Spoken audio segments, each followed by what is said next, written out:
Welcome to The Growth Glitch, the podcast where we dive into the strategies, struggles, and breakthroughs of bold business leaders. I'm your host, Jules Fox, the growth strategist and lead content creator at Aries Media. I'm here to uncover how today's top brands are scaling, overcoming challenges, and unlocking sustainable success. And today you are in luck because we're with guest Daryan Wilkinson. He's the founder and CEO of the Wilkinson firm. It's a purpose-driven HR and workforce strategy company that helps behavioral health providers scale with clarity, competence, and care. He's built an entire career and now a company around empowering people, especially in Black-owned and community-rooted clinics. And he's just on a mission. So excited to have you on the podcast. Welcome, Daryan. Thank you. I really appreciate you guys having me, and I look forward to sharing. Yeah. So, I'm just going to jump right into this and just ask you, what was the need that you saw in the market that made you want to open up your own company? So, that's a multi-pronged question. I'll shorten it by getting straight to the meat of it. So the need when it comes to mental and behavioral health clinics is this. A lot of those clinics are funded straight through Medicaid or Medicare, federal grants, or community grassroots funding, right? The people and providers that actually carry out these services end up being people who was in school for at least a master's degree plus 2 years after, right? And that's the minimum before you can ever provide the service in this field, right? So think of at least 6 years devoted to, I want to become a clinician or a licensed professional, right? Now, after that, you can start your own practice, but you're at square one. So you spent all this time in school. What do you know about HR? What do you know about, yes, you can carry out a service, but you're not practicing any particular modality or specialty, right? And that takes even more time. So what we're finding is that, year 8 through 10 is where you're still considered a rookie. And that's akin to a doctor. That's akin to, that's even more time than it takes to become an attorney. So one of the main pain points that I noticed as I started working with these clients in this field is that they know how to do an assessment. They know how to perform therapy. They know how to counsel patients and heal the mind. But how do you scale a company, right? When do you find time to put down a pen and pad and really focus on HR initiatives that's going to take your company from just you as a solo practitioner to extending and getting another to counselor or therapist just like yourself, right? How do you attract that? How do you scale and grow your business? This is what is unique to this industry, is because the people that care are the people with the less tools to do it themselves. The money is fixed. Medicaid and Medicare, they put out a service chart and they say, this is how much we pay, right? It's up to the clinician or solo practitioner to actually work their budget based off of what they know they're going to get from the state. That being said, they don't have the tools in their package to be able to afford the Lamborghini of HR professionals, right? So we said, you know what? With this in mind, we're going to build the Ferrari for you. We're going to price it like a Volvo, and we're going to drive it into every garage of the clinicians and providers that we can find and actually try to help. This is healing the people that heal the people. Yeah. Yeah. And, I think that that's wonderful because you've noticed that there's this glass ceiling where they can only charge so much money. So they only have so much money to invest in their business. Exactly. And these are people with so much empathy who are coming to heal the world. And so you're meeting them with empathy of helping them fix their problem as well. Exactly. And, that's one of the things that really drive. We're not in it to make $1 million a client, right? How we view this offering is that we would definitely buy long-term revenue and partnership with companies. In the end up making a good amount, right? But it could take us years, just like it takes years to grow a business and a company, right? What we hope to do is infuse these companies with the needle injection of strength from an HR perspective, teach them all about leadership training, all about employee engagement, talent acquisition, onboarding, and strengthen this company from a whole, going underneath what matters most, which is the people-centric approach and not looking at what we can get. Our question always, first and foremost, is like Max from New Amsterdam, how can we help? Yeah, exactly. And I mean, I think that being of service is the new outreach method. You know, I think that you're definitely like you've got your finger on the pulse of what is working right now is not saying you're the best, but actually being the best. You know, Right. going beyond just being transactional and saying, I'm going to help you with all of this. How can I help? You know, Right. yeah. Right. And, one of the things that's interesting is that when we looked at the landscape and tried to decide who are we competing against in this space, who can we take from that's doing this directly in this space, right? We found after 2, 3 years of research that there's no one else servicing this industry from that standpoint, right? So it just so happened to be something that we care about, aligned with something that no one else is doing, which is in alignment with something that could potentially be a growth stage for us for future business. So those three things made a perfect trifecta. And honestly, glad to be here, glad to help. The work is empowering, right? And I had to think about what I would do for free, right? And lean into that. This is something that I actively already do for free in a lot of cases, with people that I know with networks and the people that I care about, their business, their passion. Yes, I would help. I would make the call. I would try to see who's available for you to, grow your business. I will talk strategy with you. You know, Mhm, I mhm. enjoy it. But so being blessed to be able to find something that you'll do for free and make it your living is an opportunity we just couldn't pass up. Yeah, Yeah. absolutely. I mean, it sounds like you hit on the golden goose here that you have a huge opportunity. There's a massive network of people who actually need your services and you're great at providing them. But not all companies come easy. So I actually want to hear about some of the challenges you faced in helping to like create and grow this business. Yeah, so to be honest with you, this is about the third or fourth iteration of my staffing company, right? I first started out with a family friend about 3 years ago, going on 3 years. It was Wilkinson Staffing Agency, right? Um, and it was a work from home agency right around the time that COVID had ended. There was a big need for companies to double down on work from home because there was uncertainty about when the world would open back up office spaces, right? 80% vacancy in downtown metropolitan areas. So people are working from home, Zoom, Microsoft Teams, the highest usage rate the world has ever seen for these products, right? Stocks going through the roof, and it's not tied to people getting in the car and driving to work, right? So the first iteration was if you get people to sign up with Carnival, Disney, medical products, healthcare companies, TurboTax. What we can do is have people work under our firm as 1099 contractors, and we can make, 13 to 15 bucks an hour. They can make 10 to 12 bucks an hour, and we take the difference, right? We don't have much overhead. The problem with that is what we came to find out that that work doesn't give us joy and excitement, right? For one, when Mhm. people work 40 hours, they should be able to afford to only work with your company, right? I live by that truth. Secondly, when people devote their time and resources towards a cause that is noble, such as helping others, they should be rewarded beyond the bare minimum. Right. So I didn't feel good about not being able to pay more based on performance because our rate was fixed. Right. We were essentially going through a third party network, and there's a few of them out there. We shifted away from that once we realized, wait, we're actually staffing and recruiting.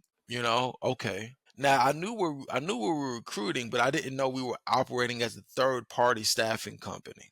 Right. Mhm. So once I realized that I can negotiate my own contract with Disney, with TurboTax, with Carnival Cruise, with Manhattan Builders, with Novant Health, if I had access to reach out to companies and get my own contract, I could set my own rate, Mhm. which means I could set my own profit margin, which means that I can build in promotional raises around performance. Yeah. And that gave me joy. So we shifted away from that model. We went to that. That was the second. That's the pivot, right? That was the first great pivot, right?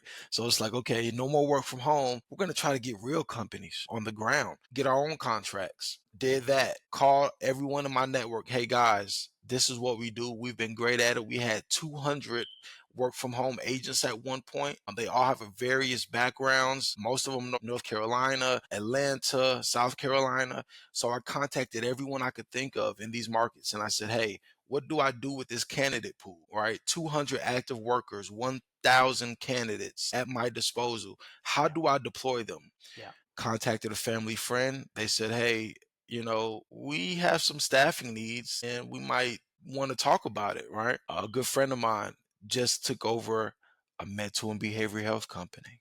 All right, gave us the opportunity. From there, we knew nothing about the industry, right? From there, I lost a partner, gained another. My company got bought and sold by a bigger conglomerate. I became the CEO of both, found employee embezzlement, had to break off and go to legal litigation, right? And then pivoted away from all of that, ended up here, and now almost 3 years later, this iteration of the Wilkinson firm, we're more focused than we've ever been, right? Yeah. I've been through several different pivots, and I know that I'm never going to give up. Mhm. Right. And I also know that how we got here is not by accident. Sometimes when you don't know what your niche or purpose is right off the bat, you just know that you want to help, you get to working, right? And then through working and great effort, you figure out what they need from you, right? And you say, okay, I'll do that. I'll do that, right? I like that. I'll do that. I'll be what you need. And this is where we are. Absolutely. I mean, finding that market need, filling that need, and becoming the business that people need you to be there for them is a great idea. And it sounds like, referrals are such a great way to get started. Knowing the right people who will give you that shot, and then being able to show up, be impressive, and do the thing you do. If you were going to tax your company, okay, you couldn't rely on those referral networks. What would you do to get out there, put the word out, and just 10x that and get as many good people into good places as you possibly could? If I couldn't rely on an existing network, what I would do is put business cards in my pocket at the local CVS for $5. And I would go to every business, every conference. I would, in the 30 to 60 mile radius, there would be nobody that doesn't know my name. Yeah. Right. And what you do is you start building that network. That's where it starts. Have a direct correlation to trust, right? And people don't do business with people who they don't trust, Hmm. to be honest with you. So what you do is you start operating in the area that you want to be a part of. If you want to sail yachts, every day you need to be at the marina with business cards in pocket and saying, hey, your next yacht, buy it from me. It's not a thing where you might go 6 months before anyone calls you, but then you'll get a call and then you get another, right? And that's kind of how it happens. You get an opportunity, and then because you positioned yourself, and then you get a chance to show and prove. Hmm. Now you execute. Every little opportunity you execute, right? If you want to 10x your company, x your execution. Do 10 times more than what you're getting paid for, right? And never run away from value. Yeah. Think about it. A lot of people get hung up on how to offer value, right? If I said to you, hey, Jules, I'm starting a podcast, man. I want to pay you to host this thing, right? $1,000 a month. The thing is that kicks in after 100 subscribers, Hmm. right? After 150 subscribers, though, it goes to 2,000. Yeah. After 155 subscribers, it goes to 5,000. Yeah. Right? Now, what are you thinking? Are you thinking 155 people, I get 5,000? Or are you thinking, man, I don't get paid until I get 100 people? Right? Most people get stuck on the first thing. Yeah. Yeah. But trust me, the gold is the second and third thing, right? That's where the gold is. We can't get hung up on the entry level stuff. What it takes to get that first sale, what it takes to get that first contract, what it takes to get that first $1 million in revenue. You cannot be Hmm. afraid of. It's always harder to get your first one than it is to get your 10th. Yeah. So understand that from 0 to 1, yes, it's hard, but go 6 months each day and say, hey, I'm going to go with business cards and try to meet and try to have at least 3 conversations a day. Yeah. Meaningful conversations. You come home every day with that in mind. Say, I'm trying to connect and have 3 conversations a day. You do that every day for months on end, you will be a household figure for sure. Yeah. Yeah. Yeah. And there's a routine in that of just constantly doing the right thing. Yeah. But also, when you said meaningful conversations, I think that that is so important because a lot of people, they just want to get out in front of as many people as possible. But there's plenty of people that just aren't the right audience. You might have the absolute best offer in the Oh world, yeah. but if it's not the right person to see your offer, it's Yeah. not tempting to them, you know? Yeah. For sure. Yeah. The problem is you have to wait. You have to save your best offerings for where you have the audience in the ear, Mhm. right? I mean, Jesus stood in front of a village and he said to the masses, I am he, I am the light, Yeah. but it is not necessarily that people don't believe you. It's just that this is not a church, Yes. you know? Yeah. So it's different, right? And that's a bold analogy, and I don't mean to bring religion into it, but you don't sell Teslas where people are riding scooters. Yes, yeah. You really have a great point, though. And I mean, rather than saying, hey, I'm going to take my coat off and give it to you, which is a really noble thing, what you're Mm. saying is, I'm going to make coats and I'm going to keep wearing my own coat because I'm going Yep. to give you a coat and I'm going to give you Yep. a coat and I'm going to give you a coat. And, everybody's going to get a coat Yep. because I'm going to provide for you guys. That's what I do. And Exactly. there's something Exactly. very noble in that, you know? And as a fellow parent, I got to say that legacy is really important to me. And I know that legacy is important to you. So tell me a little bit more about the legacy of you and your company. So when all is said and done, I want my company's legacy and my legacy to be shrouded in mystery a bit. And I say that to be, I want to, this guy came out of nowhere and I don't know how he did it, right? This guy was an underdog. I don't know where he got the drive from. I could have never seen it coming, right? There were not a lot of clues to success, but at the end of the day, once he started, no one stopped, right? There's certain figures shrouded in that. Where did Michael Jordan go from getting cut from his high school team to being a UNC guy that was 6'6", right? He's shrouded up. And how did that happen, right? How did LeBron James go from not getting any professional coaching in high school to leading the NBA the next year as a 17-year-old in points per game? When you are something that is misunderstood, you skyrocket because you're underestimated, right? So that's the start. That's kind of where we are. At the end of it all, the legacy needs to be one of trust, needs to be one of delivering and showing improving, right? I'm really big on doing what we said we would do. Mm-hmm. You know, Mm-hmm. that's the number one and most important thing is I just want to be somebody who I said a thing, I did a thing. Not only that, but I continue to deliver past expectations. I didn't stop. I said I would give you three. I didn't stop at three. I went to five. Yeah. You needed more. I noticed that you did, and I went to seven. Yeah. But you still just paid me for the three. I noticed that you needed seven. I'm here to help. Mhm, mhm. And so let's continue to work together. You keep the other four, right? For employees, for opportunities, for HR service bundles, for hours of retainer fee that, I didn't get paid for, didn't charge for. Mhm. I want to do more. I want Yeah, to do more, and when I lay down at night, I feel best when I've done more than I was asked. yeah. I don't just want to clean the windows. As I was cleaning the windows, I noticed that the outside seal was dirty, and I took a little elbow grease to that too, right? It's a better job. People feel better about you. And I want my character to shine through. Character is something that's handed down. With my last name, my children, and the people I work with, they can say that, their friend, their coworker, their father, their brother was a guy of high character, you know. Mhm. So Yeah, and clearly you that's are. what Yeah. drives me. One of my favorite quotes is, it takes 10 years to become an overnight success, you know? Yes, And I think that's where yes, you're coming from. It's just yeah, like, you saw this barrier to entry and you just blew past it. And, yeah. like, here's where you wanted to be and here's where you are now. And I can just see that your trajectory is like way up here. Like you're heading to the top, you know? Thank you. I really appreciate you saying that, man. It's not easy. Every day you have to remind yourself about why you're doing it, right? And you have to care about the work you're doing. You really do have to genuinely care about it because if you don't, you'll not take that 8 o'clock meeting, right? You're tired. You want to take a nap. You've been in meetings all day. You don't want to screen another candidate for this role.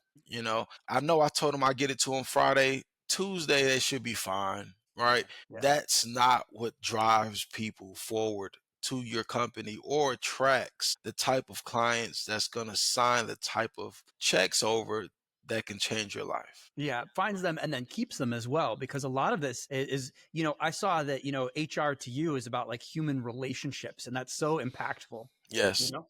Yes. So human relationships just means that we're not looking at HR from a cookie cutter portfolio, right? We don't categorize people on spreadsheets in order to remunerate them and decide about them before we've even talked to them. You know, Mhm, a lot of times we decide people's career pathways based on what they've shown us, but what they show us could be misleading. Right? Have you ever did something that was not in your character, but if taken at a snapshot, it could appear that your actions were less than worthy of what you truly believed in your heart, right? Essentially, have you ever threw an interception, right? Have you ever missed a shot, right? mhm, So if you're looking at the character of somebody and trying to decide whether this person can go to the next level or not, it's really hard to find that out without a conversation, right? mhm, mhm, Then we start to uncover the deep rooted issues and we get to the point of the person, you know, mhm, and that's where the connection is made. One thing about my firm and as a parent that I live by is rules without relationship equals rebellion. The three R's, right? It's the same thing in your company. Have you ever tried to tell somebody don't show up late again or it's over for them? Or you ever felt a boss tell you that, or the higher ups, right? They mhm, come waltzing through the company once a year for the big company meeting, and they tack on a bulletin board, a big list of rules. Hey, every Friday, dress code, right? What to eat, what to drink, what to say. And mhm. because you have no relationship with them, instantly you feel rebellion in your spirit, right? Screw that, screw them. They're just trying to make it hard on us, right? Now, that manager that you care deeply about and cares about you, they can tell you, hey, the same exact thing, right? But because they know you, they tailor it to who you are. They Mhm. have a relationship with you. And now it feels like, you know what? I must do this because I care about them. I care about the company. And I know this person cares about me. Mhm. So I'm willing to take this on. I'll do this for you. No problem. They can tell you to do anything, right? They can tell you to clip the grass with scissors and get it all to the same height. And if they say it and you love them and they love you, you know it's coming from a place of respect. You know it's going to help you and you know they'll appreciate it, right? Yeah. So ultimately, when it comes to human relationships, that's what it's founded on. The relationships, not forming rules that's going to equal out to rebellion without having the relationship and without reinforcement, right? Mhm, mhm, mhm. So that's what we take that sentiment and we craft it in everything we do, you know, Yeah. Yeah. and that's what drives us. Absolutely. I think that heart centered approach is what is really separating you from so many other agencies out there. Because so many other agencies, they're looking at the statistics, they're looking at the deep research and the data and using AI to say, are you a good person? You know, Yeah, and you're yeah, giving people a chance because, hey, we've all thrown that interception from time to time. We all make exactly. mistakes.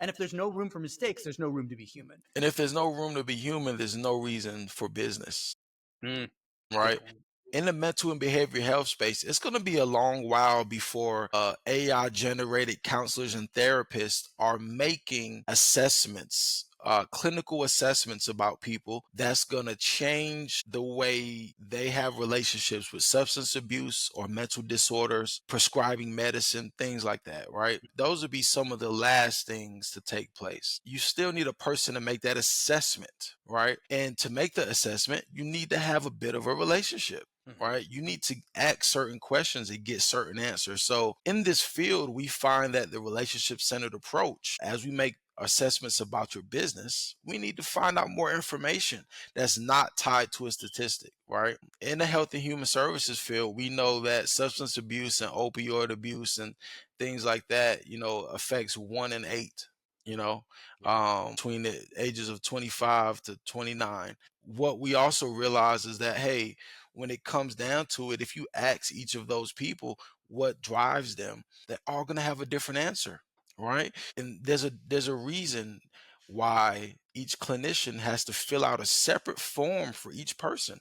If it was all the same thing, we would diagnose people with a blanket, give them all the same treatment. be Hmm. no need for you to go to school for all these years, right? So we diagnose businesses with that same care. Yes, there are pain points that we know and we measure across all businesses in this space, right? Hmm. 80% of people have problems with turnover. The health and human services field has a 35% turnover rate, right? Hmm. 89% attrition rate over 1 year, 35 after 6 months. The problem is why? Yes. Yeah. Why? Yeah. We get to the Exactly. why. Yeah. Yeah. Epic stuff. I mean, it sounds like you're doing everything right. I see that you're well positioned to be there when other businesses in your industry are doing all this one thing, which is, hey, we have our like fixed mindset and we're going to do it like this. It sounds like you're positioned to gather in everybody and just give them a chance and get them to the state where they need to be. Yeah. Yeah, we're taking the harder approach, right? Everyone wants to go AI driven, and we incorporate AI in a lot of what we do, right? It's something that's a tool for sure, and we embrace it. The problem is, though, you can't use that as a cover up to keep your distance between the sentiment and emotional value that this industry really needs. I think people are starting to use that as a barrier, and they're becoming codependent on AI to drive decisions that they have natural intuition about. Hmm. Have you ever went to Chat GPT and typed in something, but you already knew the answer, and when they told you the same reinforcing answer, it was already deep in your gut anyway. They just helped explain it in a way that you could rationalize it. Hmm. Right. I've done that plenty of times. I'm going to do that tomorrow probably. What I realized though is that I could have went with my intuition Yeah. and still been right. You know, what we try to do with AI is let logic meet our emotions, Hmm. Hmm. right? Because we want to understand why we're feeling some way, right? And it's that deep level of understanding is something that AI gives us for free. And right, I mean, these you could type in a sentiment and get a response that's logical for free. Okay. Hmm. Yeah. The problem is when it comes to HR, everything is not always logical, right? Mm. The person coming to work late. Yes, the policy states that 3 times in a 30-day period can be a reprimand. Why is he coming to work late? Let's find out why. Oh, his car battery dies every night. He needs a jump, and his neighbors leave before him every single day, right? So he needs to call an Uber to his house just to jump his car, you Hmm. know, uh, Hmm. and sometimes that Uber runs a little late. Yeah. So while he's on track and on target every day, while he saves up the money for the $400 battery in his electric vehicle, Hmm. these are some of what he's going. And AI can't teach you how to care. Hmm. They Hmm. can tell you logically what they would do or what you should do, but the tone of voice, they don't do that for you. When you proverbially put your arm around somebody and you give them a chance and you say, you know what, I know the policy says this, tell the client, here's how we approach it. Yeah. Yeah. And they're looking for you to do that. They didn't hire AI, they hired you. Yes. That's a little bit of what guides us and how we kind of do our thing. We love what we do and it permeates throughout our mission, throughout our services. Yes, HR is a big part of what we do, but basic functions like direct placement, putting a clinician in your practice to help you grow from 1 to 2, which Hmm. is 100% growth, right? You just 2x your business essentially, right? Yeah. So, that's important too, right? When it comes to talking through putting a policy in place to go from 5 to 15 employees, right? It's the difference of having one clinic and then opening up another one in your hometown, and now you have two, so helping marry policies across the board for virtual workers, for telehealth, standards and procedures, Hmm. and just overall good practices that you can actually scale. But what you cannot scale is something unorganized, or you cannot scale somebody that's disinterested, right? So Right. we're gonna find the right people. We're gonna make sure the fit is a hand in glove, and we're gonna walk you through why this works and what the standard is. So that way, long after our relationship is ended, you're positioned for success. Yeah. Yeah. Yeah. Otherwise, they're just scaling inefficiencies. Yeah. Yep. Daryan, it has been an absolute pleasure having you on the podcast. I just think you have dropped some real knowledge bombs on people. We got some gems inside the show, and thank you so much for showing up today. Thank you, Jude. I really appreciate the opportunity. I look forward to continuing more conversations, going further down the road, and getting you to meet some of my team next time. Hey, thank you so much. Thank you. Have a good one. Thank you. Yeah, I Yeah. appreciate it, man. I think